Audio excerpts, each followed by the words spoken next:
के बारे में चर्चा करेंगे। ज़्यादातर बच्चे अंग्रेजी का नाम सुनकर के उनको पसीना पसीना हो जाता है। बोर्ड एग्जाम में तो समझ लीजिए तमाम लोगों की सांसें टंग जाती हैं कि क्या करें क्या ना करें। आज हम आप सभी लोगों को इतना बढ़िया टिक बताने जा रहे हैं फर्स्ट पेपर और सेकंड पेपर में, जिससे आप लोग कम से कम 15 नंबर का तो आज बता ही देंगे आसानी से। जो बोर्ड एग्जाम के पेपर में छपा हुआ है वो चीज आपको बताएंगे। दिल थाम के बैठिए, वीडियो को पूरा आप सभी लोग देखिए और चैनल को सब्सक्राइब कर दीजिए, बेल आइकन भी दबा दीजिए, जिससे समय से नोटिफिकेशन आप सभी लोगों को मिलता जाए। घबराइएगा नहीं, आप सभी लोगों को दर्द और पीड़ा को दूर करते हैं। यूपी बोर्ड एग्जाम कक्षा 10 पर शुरू करते हैं, क्योंकि आप जानते हैं कि इस साल सब मॉडल पेपर आप सभी लोगों का बदल गया, दूसरे तरीके से आप सभी लोगों के एग्जाम्स होंगे। सबसे पहले अनसीन पैसेज है, फिर 20 नंबर का आप सभी लोगों का मल्टीपल चॉइस क्वेश्चन है। तो थोड़ा ध्यान से पहले पेपर को पढ़ लीजिए, फिर उसके बाद उसको हल करना शुरू करिएगा। आइए शुरू करते हैं। 2-2 नंबर जो आपके पेपर में छपा हुआ उस पर चर्चा करते हैं। छोटे छोटे नंबर्स हैं लेकिन इसको गेन करना बहुत जरूरी है। पहला क्वेश्चन जो आप लोगों का रहेगा वो टाइटल से रहेगा, प्रोज और पोएट्री दोनों से रहेगा। इस बात को ध्यान रखिएगा, स्पेस नहीं था इसलिए पीओईटी मैंने लिख करके छोड़ दिया है। पहला टाइटल से रहेगा, इस पर भी चर्चा करेंगे। यह प्रोज में 2 नंबर और पोएट्री में 2 नंबर, 4 नंबर का यह रहेगा। इसलिए इसको भी अभी इजीली आपको समझा दे रहे हैं क्या लिखना है क्या नहीं लिखना है। दूसरे पर है रीअरेंज सेंटेंसेज, आप लोगों का ग्रामर पोर्शन से आएगा। इस पर भी बच्चे घबरा जाते हैं हम किसके बाद क्या लिखें, लेकिन हम आप सब लोगों को एक ट्रिक बता रहे हैं। आसानी से आप सब कोई भी सेंटेंस क्वेश्चन से कठिन रहेगा तो भी आप लोग उसे कर लोगे, घबराना नहीं, बहुत आसान बता देंगे। उसके बाद तीसरे नंबर पर है एप्लीकेशन या लेटर राइटिंग। तो आप एप्लीकेशन आज आप सभी लोगों को समझाएंगे, अगले वीडियो में हम लेटर राइटिंग भी समझा देंगे। यह 4 नंबर का आता है, इसे भी बहुत इजी तरीके से हम बताएंगे। इसके बाद चौथा स्थान पर right the poem, central idea लिखने के आता है या पोएम लिखने के लिए आता है। तो आप सभी लोगों को आज पोएम बता देते हैं, पोएम लिख दीजिएगा, 3 नंबर आसानी से मिल जाएगा। इसके बाद है 5वें नंबर पर रीजनिंग वर्ड्स आते हैं लिखने के लिए। हाई स्कूल में भी है, इंटर में भी है, दोनों में जान लीजिएगा। हाई स्कूल इंटर दोनों में है रीजनिंग वर्ड लिखने के लिए, 2 नंबर का यह है। कुल मिलाकर के मैंने शुरू में बताया था कि 15 नंबर आप लोगों को गेन करा देंगे आसानी से। चलिए शुरू करते हैं वीडियो को और ध्यानपूर्वक देखते रहिए, बहुत आसान है, फट से आप लोग अपने दिमाग में बैठा लीजिएगा। देखिएगा मेरी राइटिंग बहुत पुअर है, राइटिंग पुअर है, बाकी कुछ पुअर नहीं है, ध्यान रखते जाइएगा। नंबर 1 टाइटल पर आप लोगों को शुरू करते हैं। लिखा रहता है, हम आंसर शुरू कर रहे हैं। प्रश्न को मैं बोल दे रहा हूं, right the title of the following passage, who is the writer of the passage. इस तरह से करके आता है। पैसेज के जो राइटर हैं या राइट द कंपोजर या poet, right the name of the poet, कवि का नाम पूछा जाता है। दोनों मैंने कहा प्रोज और पोएट्री दोनों को बताऊंगा, ठीक है। तो ध्यान रखिए आंसर कैसे देना है। लिखा जाता है, अगर प्रोज में आ जाएगा तो लिखिएगा, दिख रहा है बच्चों, ध्यान रखो, दिख रहा है, this passage has been taken from the lesson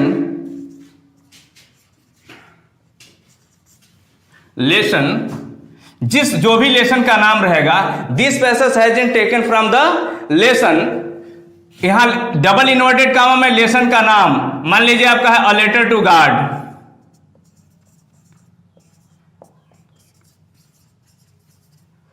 inverted comma बंद, इसे ब्लैक पेन से लिख दीजिएगा। इसके बाद यहां लिखेंगे written by GL फ्यूंड्स।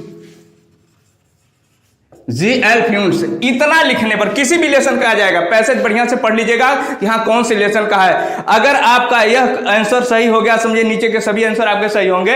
This passage has been taken from the lesson a letter to God written by GL Fuentes, कक्षा 10 के लिए। अगर मान लीजिए कक्षा 12 में तो उस लेसन का नाम लिख लीजिएगा, this passage has been taken from the lesson फला रिटन बाय फला। यह प्रोज के लिए। बात मेरी समझ में आ रही है? इसको आप सभी लोग नोट डाउन कर लीजिए।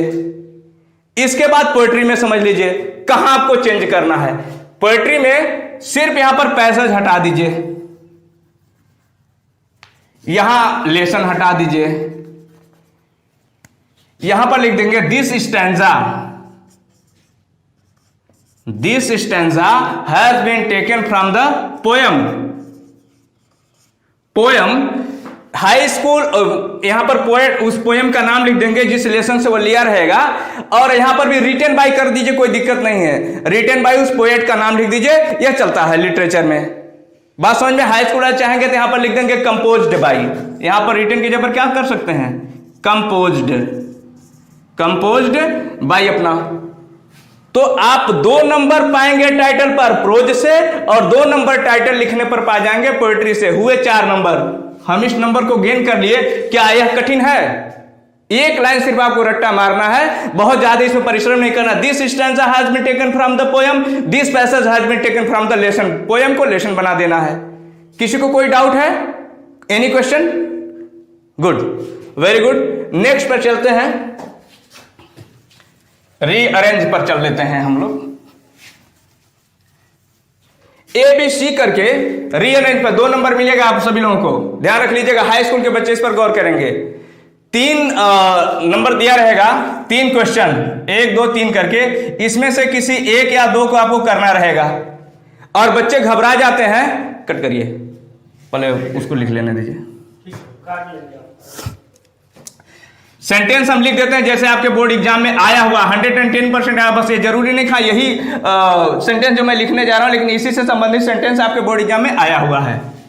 देखो बच्चों, स्क्रीन पर आप सभी लोगों को 3 सेंटेंस दिख रहा है। हाई स्कूल के पेपर, मॉडल पेपर में इसी तरह से आएगा। आप लोगों का जो पेपर आएगा 24 मार्च के बाद, जिस दिन भी अंग्रेजी का पेपर है, रवि द मैंगो ऑन, ये ऑन है, ON है, इटन हैज हिज रूफ। अब किसको किसके क्रम में कैसे रखना है, यह सब युद्ध क्रम में है, सब इधर का उधर ऐसे रीअरेंज करके सब्जेक्ट वर्ब, जो SSPP का सिद्धांत है उस अनुसार सब singular verb, singular subject, singular verb, इस तरह से करना है आप लोगों को।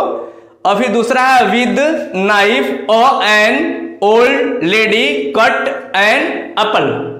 बात समझ में आ रही है? इसके बाद है तीसरा, her she plays with brother kabaddi. आइए तीनों को रीअरेंज करते हैं। बहुत इजी तरीका आप सभी लोगों को बताएंगे इसको रीअरेंज करने के लिए। ध्यान से देखें आप सभी लोग वीडियो को।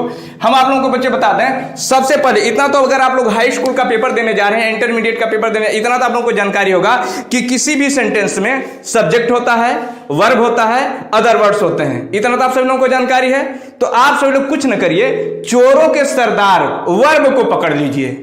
सीधी बात, सिर्फ वर्ब को यदि आपने पकड़ लिया तो यह मानकर चलिए कि आप पूरे सेंटेंस को बड़े ही अच्छे ढंग से चुटकियों में रख देंगे।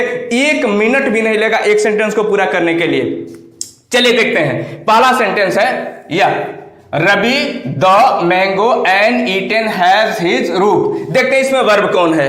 रवि वर्ब हो सकता है आपके अनुसार? रवि वर्ब है? नहीं है। द वर्ब है, मैंगो वर्ब है, ऑन वर्ब है, ईटन वर्ब है, एस ईटन वर्ब है, हैज भी वर्ब नहीं, हिज भी ए वर्ब नहीं। आप तो जानते हो नाउन कौन है, प्रोनाउन कौन है, सब आप लोगों को जानकारी है। तो वर्ब को पकड़ो। चलो ईटन को बीच में रख लो। आप वहां पर भी एहतियात करना कि पहले बीच में रख फिर रफ कार्य करें, मन ही मन रख लो, या साइड में रफ कार्य करके काट देना। ईटन को हम रख लेते हैं। पहले को हम यहाँ पर हल करने जा रहे हैं, फर्स्ट को। ध्यान रखिएगा, आप ही लोगों के तरीके से आसानी से दिख रहा है, ईटन हो गया। अब हमको यह देखना है कि ईटन जो वर्ब का कौन सा फॉर्म है, इस पर गौर करना है। ईटन वर्ब का 3rd फॉर्म है, और 3rd फॉर्म कहां यूज होता है। या तो यह यूज होगा पैसिव वॉइस में, या फिर यूज होगा यह तीनों के परफेक्ट में, present perfect, past perfect, future perfect. इन तीनों में यह यूज होता है। तो चलिए सेंटेंस पर देखते हैं, क्या यह पैसिव वॉइस है? इसमें हैज है, अगर बीन रहता तो मान लेते हैं पैसिव वॉइस है। कंफर्म है, अगर हैज आ गया तो हैज सहायक क्रिया किस टेंस की है? तो प्रेजेंट टेंस का जो परफेक्ट पार्ट है उसी में हैज और हैव सहायक क्रिया होती है। कोई डाउट है आप सभी लोगों को? बात समझ में आ गई? गुड। अब मुख्य क्रिया से पहले आपको क्या लिखना है? सहायक क्रिया। लिखेंगे ना इसको? जिसको लिखो मन ही मन काटते जाओ, क्योंकि वो बार बार दिखेंगे तो डिस्टर्ब करेंगे आपको। अब आपने लिख दिया सहायक क्रिया हैज। सहायक क्रिया हैज सिंगुलर नंबर के साथ, सब्जेक्ट के साथ लगता है या प्लूरल के साथ? क्या? सिंगुलर के साथ। बहुत अच्छे, क्या बात है। देखते हैं इसमें कौन है सब्जेक्ट, कौन सब्जेक्ट बनेगा। सब्जेक्ट 2 ही बन सकते हैं, या तो कोई नाउन हो, प्रोनाउन हो, एडजेक्टिव फ्रेज हो। तो देखते हैं, नाउन एक रवि मिल गया, मैंगो मिल गया, ये प्रोनाउन हिज मिल गया, रूफ मिल गया। आप बताओ रूफ सब्जेक्ट बनने के लायक है क्या? रूफ देखना यह है कि वर्ब जो है, वर्ब पर ध्यान रखना। ईटन मतलब कोई ऐसा सब्जेक्ट हमको ढूंढना है जो खाने का काम करता हो। बताओ रूफ खा सकता है कोई चीज? नहीं ना, बहुत अच्छे, ये खा नहीं सकता। मैंगो, मैंगो कोई ऐसा मानव है क्या जो खाएगा? ऐसा वो भी नहीं खा सकता है। क्लियर है ना? द नहीं खाएगा, आन नहीं खाएगा, रूफ नहीं खाएगा, हिज नहीं खाएगा, खाएगा कौन? रबी इंसान है, वही खाएगा। इस बात को ध्यान रखना, जो वर्ब हो, जो काम हो रहा है, जो वर्ब है ना, उसको कर कौन सकता है? किसके अंदर ताकत है करने की? तो रबी के अंदर। और रबी सिंगुलर भी है और सिंगुलर की सहायक क्रिया है। आप सही रास्ते पर हो, समझ पा रहे हो इजी तरीके से? यानी आपने लिख दिया रबी हैज ईटेन। ध्यान रखिए, आपने रबी को खत्म किया, हैज को और ईटेन को। अब बताइए, वर्ब यह पूछ रही है भैया कि आपके पास कितने हैं? रूफ भी है बचा हुआ, हिज भी है बचा हुआ, आन भी है बचा हुआ, दो भी है बचा हुआ और मैंगो। अब ईटन वर्ब यह पूछ रही है कि हम खाएं किसको? रूफ को खा जाएं? संभव है? नहीं संभव है। हिज को खा जाएं? नहीं ना, हैज ईटन तो लिख ही दिया गया है। क्लियर है ना? खाएंगे किसको हम? क्या चीज खाने वाली चीज यहां दिख रही है? Only mango. मैंगो का कुछ है तो आप लिख दी, उससे पहले आर्टिकल दा क्या लगा देंगे? आर्टिकल द बचा हो ना, लगाइए ईटन द मैंगो। समझिएगा? ठीक है। अब क्या बचा हुआ है? आन बचा हुआ है, हिज बचा हुआ है, रूफ बचा हुआ है। क्लियर है? अब यह कुछ एडवर्ब ऑफ प्लेस आपका क्लियर है ना? एकदम दिख रहा है, लगा दो, रख दो आंख बंद करके। खाएगा कहां भाई? स्थान आन ना, और किसके? अपने या पड़ोसी के? His roof. बोलो इजी है या नहीं?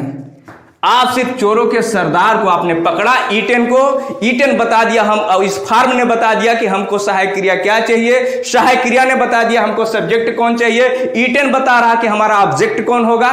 सब कोई डाउट है किसी को? चलते हैं दूसरे पर चर्चा करते हैं।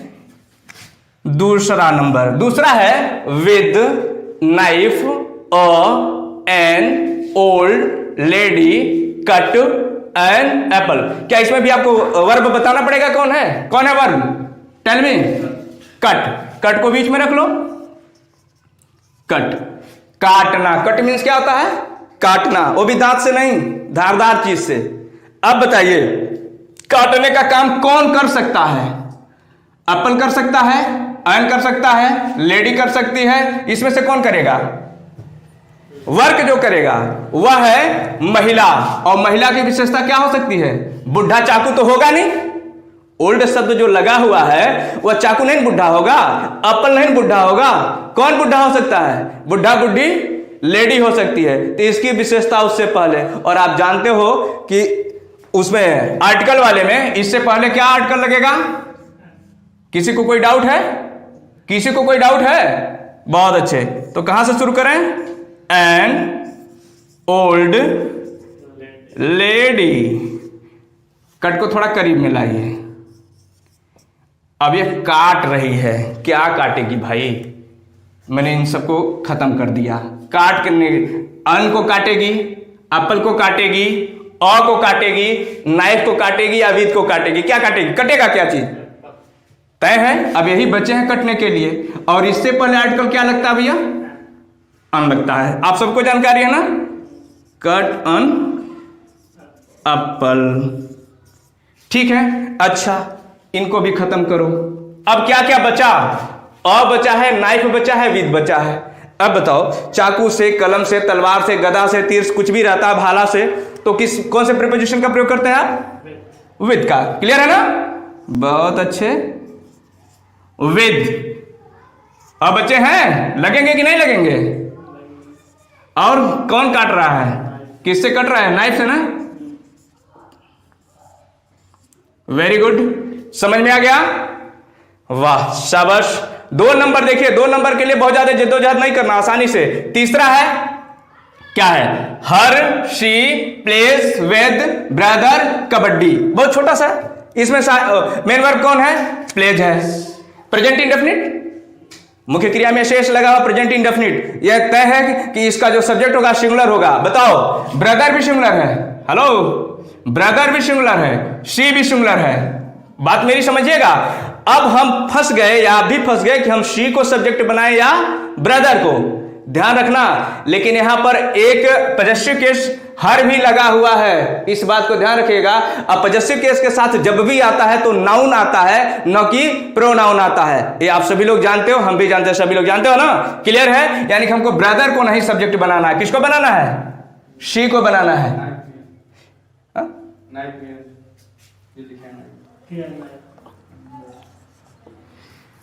चलो, तो हमने यहां पर लिख दिया प्लीज। कोई डाउट? यानी कि हम क्लियर हुआ कि ब्रदर को क्यों नहीं बनाना है, क्यों सी को बनाना है? क्योंकि हर जब भी लगेगा तो इसके साथ इसका रिलेटिव नाउन जरूर आएगा, किसी भी कीमत पर आएगा नाउन। और नाउन सिर्फ और सिर्फ यहां पर बचा हुआ कौन? ब्रदर। ठीक है, तो सी के साथ ब्रदर को लगाना पड़ेगा। अतः यहां पर सब्जेक्ट होगा सी प्लेज। प्लेज वर्ब क्या मांग रहा है? कौन सा खेल खेल रहा है ये? हमको बताइए, जल्दी बोलिए, जल्दी। कबड्डी। बहुत अच्छे। किसके साथ? बोलिए। विद प्रीपोजिशन लगेगा ना, और अपने हर ब्रदर। कोई डाउट है किसी को? उस भाषा को समझ लीजिएगा, स्पेलिंग बढ़िया से मैंने नहीं लिखा है उसको, आप सब लोग इतना तो समझदार हो यार। यह आपको समझ में यदि आ गया हो, रीअरेंज करना तो 2 नंबर आपको जानकारी हो गया। बोर्ड एग्जाम में छपा हुआ है, ये जान लेना। ठीक है ना? 3 सेंटेंस में आपको रीअरेंज करना। सब्जेक्ट आप आराम से चोरों के सरदार वर्ब को पकड़ो और वर्ब की फॉर्म देखो, टेंस समझ में आ जाएगा, और फिर उसके बाद सिंगुलर है या प्लूरल उसके साथ सब मिलेगा, सब आसान हो जाएगा। चलिए अगले टॉपिक पर हम दस्तक देते हैं। पहले छोटा छोटा करना, इसको पहले कर लेते हैं। राइट द पोएम पर बच्चे 10वीं के बच्चे ध्यान रखेंगे, 12वीं वाले नहीं ध्यान रखेंगे, 10वीं वाले। देखो, सेंट्रल आइडिया के लिए आपको रट्टा मारना पड़ेगा, कई 2-3 सेंट्रल आइडिया आपको रटना पड़ेगा। सबसे बेहतर है आप बहुत इजी तरीके से 2, 3, 4 लाइन की एक ही कविता, कोई भी एक कविता उठा करके उसमें से 12 लाइन आप याद कर लो। 4 लाइन लिखने के लिए आता है। ध्यान रख लो, इस टॉपिक को बहुत महत्वपूर्ण है। आराम से आप इजिली 3 या 4 नंबर आप गेन कर सकते हो अगर आप 12 लाइन की कविता याद कर लोगे। तो अब एक कंफ्यूजन होगा कि जो कविता आप याद किए हो वही अगर पूछ दिया तो समस्या हो जाएगी। इसीलिए मैं कह रहा हूं कि वो समस्या निदान हो जाएगा जब आप 12 लाइन का याद करोगे। अगर यह दूसरा पूछता है, ध्यान रखिएगा, तो ऊपर का भी ये 4 लाइन, चूंकि लिखना आपको 4 ही लाइन है, और नीचे का 4 लाइन बाकी रहेगा, कोई भी लिख दीजिए। ध्यान रखिएगा, सिर्फ यह कहता है कि जो पेपर में पोयम का खंड दिया गया है ना, उसी को नहीं कॉपी करना है, उसमें से और बाकी किसी को लिख सकते हो। बात समझ में आ गई? ये क्लियर कर दे रहे हैं आप सभी लोगों को फिर से कि जो पेपर में खंड दिया रहता है, पोयम जो दिया रहता है 4 लाइन का, सिर्फ वही 4 लाइन नहीं लिखना है, उसको छोड़ करके उस लेसन का कोई भी 4 लाइन आप उतार लीजिए। अब बात समझ में आ गई? आइए, यदि यह बीच का दे दिया तो इन दोनों को लिख दीजिए। यदि बीच का न दे करके पहला दे दिया तो इसको लिख दीजिए, चाहे इसको लिख दीजिए। अगर इन दोनों को न दे करके नीचे वाला दे दिया तो ऊपर का 2 बचा हुआ है। आसान है, सबसे बेहतर यही है आप लोगों के लिए। आप 3 नंबर राइट द पोयम आराम से गेन कर लोगे, आपको माथा पच्ची ज्यादा नहीं करना है। आप 12 लाइन याद करो, आपका 3 नंबर। बात समझ में आ रही है? आगे बढ़े नेक्स्ट वर्ड्स पर। देखिए, रीजनिंग वर्ड्स आप जानते हो कि पैसेज में, प्रोज में तैबे नहीं करेगा, किस में आएगा? पोयम में आएगा। आसान है लिखना, बहुत आसान है। इतना ध्यान रखिए, रीजनिंग वर्ड्स होता क्या है? तुकांत शब्द, तुकबंदी वाले शब्द। आप सब लोग तुकबंदी वाले अगर नहीं जानते, या तुकबंदी क्या होता है नहीं जानते हो, अपने स्कूल में आपके टीचर नहीं पढ़ाए तो जान लीजिए। हम हिंदी का पोयम बोल के आप लोगों को समझा रहे हैं, तो फिर अंग्रेजी में आप लोग बता दे रहे हैं। आप लोगों को आता है रीजनिंग वर्ड्स, जैसे लयबद्धता, अंत में जहां पर मिलान होता है, जैसे रहीमन पानी राखबे, बिन पानी सब सून, पानी गए न उबरे, मोती मानुष चून। सुन और चून आपस में क्या कर रहे हैं? तुकबंदी कर रहे हैं। तो अगर इसमें लिखना रहेगा तो आप लिखेंगे इन दिस स्टैंजा सून रियम विद चून। आपको इतना लिखने पर 2 नंबर मिल जाएगा। बात समझ में आ गई? इसी तरह से अंग्रेजी में भी जो आपस में, जैसे 4 लाइन है, 4 लाइन में जो भी शब्द आपस में या तो पहला दूसरे से मिलेगा, या फिर यह दूसरा तीसरे से मिलेगा, तो पहला आ जाएगा चौथे से मिलेगा। यह ध्यान रखिएगा, या तो यह है आपस में मिलेंगे या फिर ये आपस में मिलेंगे, किसी से कोई मिलता है तो आपको लिखना क्या है? इन दिस स्टैंजा। ध्यान रखिएगा, इन दिस स्टैंजा राइटिंग पर मत जाइएगा, मैं बता दे रहा हूं फिर से। इन दिस स्टैंजा जो भी शब्द है पहला जिससे मिल रहा है, a rhymes with B and she rhymes with d. बात मेरी समझ में आ रही है? अगर 4 तुकबंदी है तो 4 जगह रिदम कर रहा है, तो यदि 4 जगह नहीं सिर्फ ए और बी मिल रहा है तो बस इतना लिखिए, in this stanza A rhyme with B. आप इतना लिखने के लिए इतना याद कर लेंगे ना, in this stanza A rhyme with B and C rhyme with D, इतना खाली याद करेंगे तो आपको आसानी से 2 नंबर यहां भी मिल गया। बस समझ में आ गई? अब लास्ट चलते हैं एप्लीकेशन पर, इसको क्लीन करते हैं, पहले आप लोगों को बताते हैं। यह हमारा पेज है, यह ऊपर वाली लाइनिंग नहीं है, यह हमारा पेज है लिखा, कॉपी का फर्स्ट पेज है। अब आइए इस पर एप्लीकेशन कैसे लिखते हैं। एप्लीकेशन का फॉर्मेट सबसे महत्वपूर्ण होता है बच्चों, फॉर्मेट आपका सही होना चाहिए। और हाई स्कूल में ज्यादातर एप्लीकेशन जो है छुट्टी के लिए पूछता है, लीव के लिए। Maximum write an application to the principal of your college requesting to grant you leave for 4 days, 5 days, 5 days because you are ill, your mother is ill, your father is ill, your brother is ill, sister is ill, जो भी रहे सब किसी न किसी को बीमार डाल देगा। या बिकॉज करके बोल देता है you are going to arrange the marriage ceremony of your friend, you are going to picnic spot, you are going to see the zoo. इस तरह से तमाम तरह से वो एप्लीकेशन को मैं छुट्टी के लिए तमाम कारण दिखाता है। आइए एक छोटे से टॉपिक के माध्यम से आप सभी लोगों को समझाते हैं। एप्लीकेशन लिखना बिल्कुल आपको आसान हो जाएगा, बहुत ही आसान हो जाए एप्लीकेशन लिखना। चलो बच्चों, यह हमारा है पेज। आपने इंच पटरी इधर लगा, हमने भी इंच पटरी ऐसे इधर कर दिया है। आप यहां पर शुरू करेंगे 2 मीन्स क्या होता है, सेवा में। इसके बाद इस लाइन को ऐसे, ये आपको एक आभासी लाइन दे रहा हूं, इस लाइन में कुछ भी नहीं लिखेंगे। अब जो भी आपका लिखा जाएगा दूसरी लाइन में लिखा जाएगा। यहां से शुरू करेंगे, द प्रिंसिपल। ध्यान रखिएगा छुट्टी के लिए एप्लीकेशन लिखा जा रहा है, टू द प्रिंसिपल। अब आप लोग अपने विद्यालय का नाम लिख दीजिए, जो भी विद्यालय का नाम है। मान लीजिए MS PV GKP मैंने लिख दिया विद्यालय का नाम। ये आपका हो गया संबोधन। अब ध्यान रखिएगा इस लाइन में कुछ भी नहीं लिखेंगे, जो अगली लाइन शुरू होती है इस वाली लाइन में, यहां 2 के ठीक नीचे आप डालिएगा सर। या यदि मैडम लिखा रहे कि मैडम के पास लिखे, तो यहां पर आप सर की जगह पर क्या डाल सकते हैं, मैडम डाल दीजिएगा, सर नहीं लिखिएगा। क्लियर है? अभी इस लाइन को पूरा छोड़ दीजिए, आप कुछ भी नहीं लिखना है। अगली लाइन आपकी शुरू होगी यहां से। बात मेरी समझ में आ रही है? यहां से लिखेंगे मोस्ट रिस्पेक्टफुली, कुछ भी नहीं आपको लिखना है। आइए यहां से देखते हैं कि कैसे, कितना इजीली तरीके से आप विद्यालय पर नहीं आ रहे हो तो कारण और उसका निवारण कैसे हो सकता है। चलिए देखते हैं। लिखना है मोस्ट रिस्पेक्टफुली, बड़े ही आदर के साथ। आई बेग टू से, मैं आपसे आग्रह करते हुए कहता हूं, दैट मीन्स कि आई एम अनेबल, मैं असमर्थ हूं, टू अटेंड, उपस्थित होने में, द कॉलेज पर, बिकॉज, क्योंकि, आई एम इल, खेल अब यहीं पर शुरू हो रहा है, बिकॉज आई एम इल, क्योंकि मैं बीमार हूं। ध्यान रखिएगा अभी आप बीमार हो, ठीक है। इसके बाद सो kindly grant me, leave mean छुट्टी होता है, for 2 days, 3 days, 4 days, 5 days, 6 days, 7 days, 1, जो भी आपको लिखना है, और वीक, 1 month, अ ईयर आप लिख सकते हो। फ्रॉम 16 to 2022, फिर 17 to 2000। बच्चों ध्यान रख लो, to the principal MSPB GKP, जो भी आपके विद्यालय का नाम रहेगा, जहां सेंटर गया रहेगा अपना लिख देंगे। Sir, most respectfully I beg to say that I am unable to attend the college because I am ill.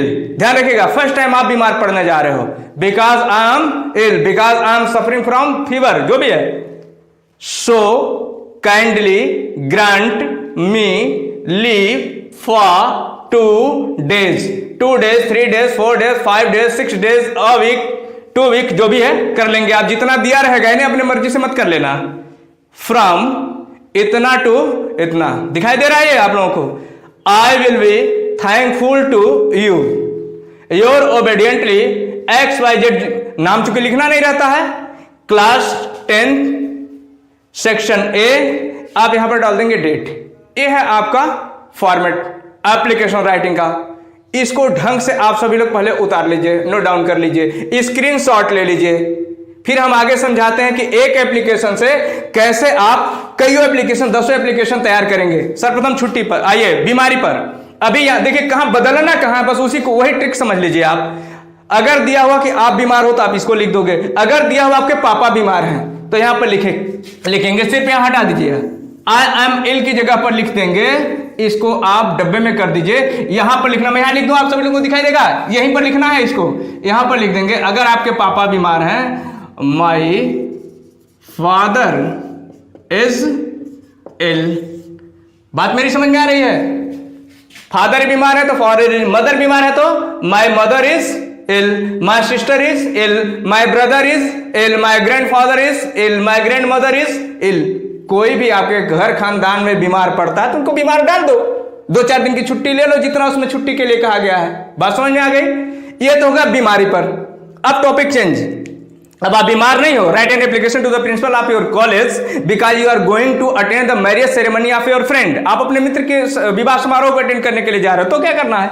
Very जी, बहुत सिंपल है। आ जाओ यहां पर, जहां I am ill, my father, my mother लिखे थे वहीं पर लिख दो। बिकॉज है, ये है आई am going to attend the marriage ceremony of my friend। मैं अपने मित्र के विवाह समारोह को अटेंड करने के लिए जा रहा हूं। अपने कजिन जो भी है, चचेरे ममेरे फफेरे भाई बहन के विवाह को अटेंड करने के लिए जा रहा हूं। भूल से मत लिखना I am going to attend the marriage ceremony of my father और मदर। इस बात को ध्यान रख लेना, फादर मदर का विवाह मत करवाना, हालांकि एप्लीकेशन में आएगा भी नहीं। बात मेरी समझ में आ गई? अगर आप मैरिज सेरेमनी में नहीं जा रहे हो, आप जा रहे हो पिकनिक स्पॉट पर, पिकनिक मनाने के लिए, तो बस यही पर I am going to attend a picnic spot. किसी स्पॉट पर कहीं भी जो नाम लिखा रहेगा, फला जगह पर आप पिकनिक के लिए जा रहे हो। अगर ऐसा नहीं है, अगर लिखा रहे कि आप जू, चिड़ियाघर देखने जा रहे हो, तो बस I am going to see the zoo with my uncle. जो भी दिया रहेगा उसमें कि अंकल के साथ जा रहे हो, फादर के साथ जा रहे हो, मदर के साथ, वो लिख दोगे। बस यही चेंज करना है। बिकॉज के बाद I am going to attend नहीं, I am going to see the zoo with my uncle. अगर आप सर्कस देखने जा रहे हो, I am going to see the circus with my father, my sister, जो भी है, एनीथिंग। बात मेरी समझ में आ गई? बाकी सारी चीजें बस यहां से सो kindly grant me leave for 1 day, 2 days, 3 days, जो भी है यहां लिखना बहुत जरूरी। इस चीज को समझ लो, गलती कर देते हो। यहां पर लिखा गया कि काइंडली हम सो काइंडली ग्रांट में लीव फॉर 2 days। अब 16/2/2022, 17/2, आप कहोगे 16 में 2 जोड़ेंगे, 16/2 18 हो जाएगा, यहां 17 कैसे लिखेंगे? अरे मेरे बाबू, इस बात को समझो। आप 16 से छुट्टी ले रहे हो तो 16 और 17 दोनों मिलाकर हुआ कि नहीं 2 दिन, इसलिए 16 to 2020 और 17 to 2020 आपको लिखना है। अब आप बताओ हमको, आपको समझ में आ गया एप्लीकेशन लिखने या नहीं? आ गया? आपको 15 नंबर मैंने बता दिया जो आपके बोर्ड एग्जाम में आया हुआ है, पेपर में छपा हुआ है। आप 15 नंबर पा सकते हो। आप सभी लोगों के लिए, वीडियो को देखने के लिए बहुत बहुत धन्यवाद। आप सभी लोग चैनल को यदि सब्सक्राइब नहीं किए तो सब्सक्राइब कर दीजिए। बेल आइकन नहीं दबाए हैं तो बेल आइकन को दबा दीजिए ताकि आप लोगों को नोटिफिकेशन समय पर मिलता रहे। मैं आपको अंग्रेजी की सारी समस्याएं दूर कर दूंगा। घबराए नहीं, मेरे ढेर सारे वीडियो इस चैनल पर पढ़ेंगे।